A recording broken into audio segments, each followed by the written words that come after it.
Bienvenidos a La Luz de la Cruz, un espacio para conocer la verdad de la palabra de Dios. Toma tu Biblia y ponte cómodo para escuchar este programa, en la voz de nuestro pastor, Wilson Manzano. Apreciados oyentes, bienvenidos una vez más a La Luz de la Cruz. Mi nombre es Wilson Manzano. Es un gran placer para mí estar en la dirección de este programa, donde le tomamos lectura del libro Una Salvación Grandiosa, que ha sido de gran bendición para muchos lectores. El día de hoy estaremos leyendo el capítulo 9 de este libro, pero antes vamos a compartir las preguntas correspondientes al capítulo 8 leído en el programa anterior. Primera pregunta: ¿cuál es la diferencia entre la justificación y el perdón? ¿Cuál es la diferencia entre la justificación y el perdón? Segunda pregunta: ¿por qué es inútil el esfuerzo humano por establecer una justicia propia? ¿Por qué es inútil el esfuerzo humano por establecer una justicia propia? Tercera pregunta: ¿qué papel juega la fe en la obra de la justificación? ¿Qué papel juega la fe en la obra de la justificación? Ahora continuamos con la lectura del libro Una Salvación Grandiosa. Dios les bendiga. Capítulo 9. Puesto en conformidad con Dios. Como ya se ha indicado, cuando el primer hombre pecó, él escuchó y se entregó a la influencia y al poder de Satanás, y de esta manera toda la humanidad quedó sujeta a su poder. A causa de este estado, Dios, al salvar al hombre, tiene que salvarlo del poder de las tinieblas. Además, hemos visto que al pecar el hombre violó la ley de Dios, se hizo culpable y fue sentenciado a muerte. Era necesario que Dios le redimiese tanto de la maldición de la ley como de estar bajo la ley. Hay aún otra cosa que sucedió cuando el hombre pecó. Al meditar sobre el pecado, se vio que como Dios creó al hombre, todo lo que el hombre era y todo lo que tenía procedía de Dios. Por lo tanto, la actitud natural del ser humano hacia Dios era la de depender por completo de Él. Pero esta actitud fue sustituida por otra de independencia hacia Dios y de dependencia de sí mismo, a causa del pecado. Esta manera de proceder del hombre no era nada menos que una rebelión contra Dios y contra la soberanía o gobierno que Dios tenía sobre el hombre. Cuando una parte de un pueblo se declara independiente de un gobierno legítimo bajo cuyo régimen ha vivido, esto constituye una rebelión. Y si logran establecer su independencia y vivir como gobierno independiente, esto se considera como un acto revolucionario. El ser humano, sin embargo, jamás ha logrado el poder vivir totalmente independiente y separado de Dios. Hay quienes creen que sí, y actúan como si vivieran sin necesitar a Dios. Pero el hombre no puede vivir sin el sol que Dios hace resplandecer, sin el aire y la lluvia que Él manda. Y no podrá decir que es independiente de Dios. Toda independencia de Dios por parte del hombre, pues, siempre participa de la naturaleza de una insurrección contra Él. La naturaleza humana rebelde necesitaba y necesita una reconciliación. Como ya se ha dicho, al escuchar las palabras de Satanás, el hombre se hizo su súbdito, llegó a ser ajeno a Dios y se constituyó en enemigo de Él. También aquí existía la necesidad de la reconciliación. Cuando Adán y su mujer pecaron, oyeron la voz de Jehová Dios que se paseaba en el huerto al aire del día, y escondióse el hombre y su mujer de la presencia de Jehová Dios entre los árboles del huerto. Y llamó Jehová Dios al hombre y le dijo: ¿Dónde estás tú? Y él respondió: Oí tu voz en el huerto, y tuve miedo, porque estaba desnudo, y me escondí. Génesis capítulo 3, versículo 8 al 10. Un gran cambio se había efectuado en el interior de Adán. Se había apartado de Dios y en vez de dominarle el amor, la confianza y la fe, ahora le dominaba el miedo. Ya no quería acercarse a Dios, sino que se alejaba de Él y por el pecado se mantenía a cierta distancia de su Creador. La amistad que tenía con Dios y que le proporcionaba la comunión, el compañerismo, la intimidad y la familiaridad, la perdió y fue sustituida por la enemistad y por el extrañamiento. Como la naturaleza pecadora continuó en la posteridad de Adán, así también continuó el estado de extrañeza y sentimiento de miedo hacia Dios. No se necesita investigar mucho para hallar pruebas de que la humanidad aún mantiene esa relación de discordia para con Dios. La evidencia del miedo que el hombre siente hacia Dios podría multiplicarse por centenares. Todo esfuerzo de parte del ser humano por aplacar a Dios y todo esfuerzo de hacer algo que pueda ganar el favor divino testifican el extrañamiento del hombre para con su Creador. El miedo a la muerte y el miedo a un juicio venidero dan testimonio de la falta de conformidad que existe entre Dios y el pecador. Este estado de extrañamiento de los hombres hacia Dios requería una obra especial de parte de Dios en favor del hombre. La redención de la ley y del castigo por el quebrantamiento de la misma hizo posible que Dios justificara al hombre, para que a la vista de su ley el hombre fuera declarado perfectamente justo. Pero el estar en buenas relaciones con Dios en términos estrictamente legales no quiere decir el mantener una comunión íntima con Él. Si uno de dos amigos que gozaban de un compañerismo íntimo llegara a cometer un acto ilegal por el cual dañara al otro, es posible que el aspecto legal de la falta fuese arreglado sin necesidad de que el estado de comunión de los dos amigos fuera restablecido. Podrían continuar separados para siempre el uno del otro. Además de un arreglo legal, sería necesaria una reconciliación entre ambos.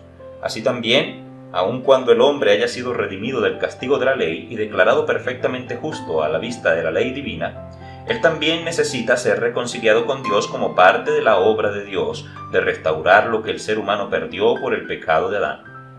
La reconciliación es una parte importante de la salvación. Cuando dos hombres tienen que ser reconciliados el uno con el otro, es posible que en ambos exista algo injusto que deba ser corregido. Pero esto no es así en el caso de la reconciliación del hombre con Dios. El hombre es el que se desvió de Dios y solamente él tiene necesidad de ser reconciliado. Dios estaba en Cristo, en la cruz, reconciliando el mundo, es decir, a la humanidad, con él. Segunda a los Corintios capítulo 5, versículo 19. La obra de la reconciliación es, por tanto, parte de la obra salvadora de Dios en favor del hombre. Reconciliar significa hacer que se vuelva a la amistad, restaurar a la amistad, recobrar la armonía, el no continuar en desacuerdo.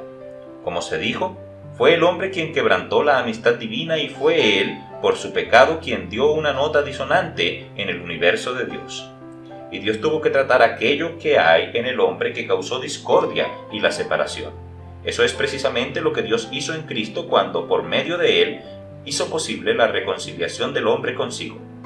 Dios estaba en Cristo reconciliando el mundo así, no imputándole sus pecados. Segunda a los Corintios 5:19.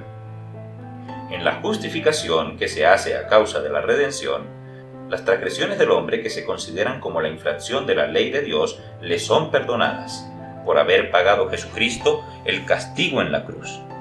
Allí restauró al hombre a una posición justa ante la ley de Dios.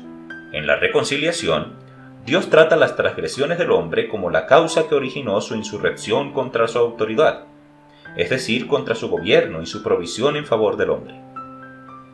Lo que causó que el hombre tuviese miedo de Dios, que se escondiese de él, que estuviese en enemistad y en desacuerdo, ya no se usa contra el hombre. Aquello que causó la rebelión se considera como si nunca hubiera existido. Lo terrible que es la separación y el alejamiento del hombre de Dios por el pecado puede comprenderse cuando se piensa en el precio que Dios tuvo que pagar para poder proveer la reconciliación. No consistió en nada menos que en la muerte del Hijo de Dios, como está escrito que, siendo enemigos, fuimos reconciliados con Dios por la muerte de su Hijo. Romanos capítulo 5, versículo 10. Y otra vez, y vosotros también erais en otro tiempo extraños de ánimo por malas palabras, ahora empero os ha reconciliado en el cuerpo de su carne por medio de la muerte. Colosenses capítulo 1, versículo 21 y 22. El castigo por insurrección contra el gobierno humano es la muerte. Muy bien lo expresó Benjamin Franklin cuando dijo: o seremos unidos todos, o sin duda alguna seremos ahorcados separadamente. Esto dijo tocante al gobierno humano, y lo mismo sucede con el castigo que hay que pagar por rebelarse contra Dios, la muerte. Por lo tanto, cuando Cristo murió en la cruz para reconciliar al hombre con Dios, murió allí en lugar del hombre como un rebelde. Cuando los príncipes de los judíos llevaron a Jesús ante Pilato, le acusaron de haberle encontrado pervirtiendo la nación, negándose a dar tributo a César y llamándose rey. Lucas 23, versículos 1 y 2. Estas fueron las acusaciones que se lanzaron contra él de sedición o rebelión, y tomando estas como base Jesús fue procesado. Pilato, después de haber examinado a Jesús, dijo a los judíos: y preguntando yo delante de vosotros, no he hallado culpa alguna en este hombre de aquellas de que le acusáis, ni aun Herodes, porque os remití a él, y he aquí, ninguna cosa digna de muerte ha hecho. Le soltaré, pues, castigado. Mas toda la multitud dio voces a una diciendo: quita a éste y suéltanos a Barrabás, el cual había sido echado en la cárcel por una sedición y una muerte. Entonces Pilato juzgó que se hiciese lo que ellos pedían, y le soltó a aquel que había sido echado en la cárcel por sedición y una muerte. San Lucas 23, 14 al 19, versículos 24 y versículo 25. El que no había cometido sedición o rebelión murió como rebelde, y el que se había rebelado fue puesto en libertad para que Jesús muriese. Si Jesús no hubiese muerto, Barrabás había sido crucificado, pero Barrabás no fue el único que obtuvo la libertad por la muerte de Jesús, porque Jesús, por la gracia de Dios, gustó la muerte por todos. Hebreos capítulo 2, versículo 9. Y eso para que el hombre que se había levantado en insurrección contra Dios fuese reconciliado a él. Algunas personas creen que es imprescindible hacer las paces con Dios.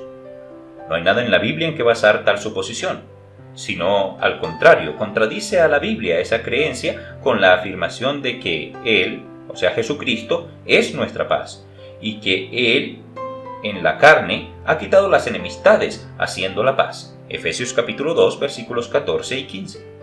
Así que no es posible que el hombre pueda hacer paz con Dios, sino lo que solamente tiene que hacer es aceptar la paz que ya se hizo en su favor por Jesucristo en la cruz y que ahora se le ofrece gratuitamente. La reconciliación es obra de Dios y de Él solamente. Por medio de la reconciliación, el hombre pasa de un estado de enemistad contra Dios a un estado de paz con Él, cumpliéndose de esta manera el mensaje de los ángeles tocante a la obra del Hijo de Dios en cuanto a la reconciliación del hombre con Dios cuando cantaron en su nacimiento en la tierra paz. San Lucas capítulo 2, versículo 14. Los que han aceptado la reconciliación con Dios en lugar de estar alejados están en íntima unión con Él y gozan el poder llegar al Padre por el Espíritu. El sentimiento de temor hacia Dios que antes tenían ha sido reemplazado por un sentimiento de amor y de confianza en Él. Ya no son extranjeros ni advenedizos, sino juntamente ciudadanos con los santos y domésticos de Dios. Efesios capítulo 2, versículo 19. El pertenecer a la familia de Dios quiere decir que toda la bondad y omnipotencia de Dios está disponible para los miembros de ella. Aunque el hombre no puede por sí mismo reconciliarse con Dios, es menester que por un acto de su voluntad acepte la paz que Jesucristo le ofrece. Es verdad que Dios, por la muerte de Jesucristo, quitó lo que causaba la enemistad y el extrañamiento, pero es necesario que cada individuo cambie de actitud hacia Dios. Es imposible que el hombre mantenga una actitud rebelde y al mismo tiempo llegue a reconciliarse con Dios. El apóstol Pablo hace hincapié en esto cuando dice: somos embajadores en nombre de Cristo, como si Dios rogase por medio nuestro. Os rogamos en nombre de Cristo, reconciliaos con Dios. 2 Corintios 5:20. Solamente cuando el hombre está dispuesto a dejar de depender en sí mismo y a depender de Dios, es cuando podrá ser reconciliado con su Creador.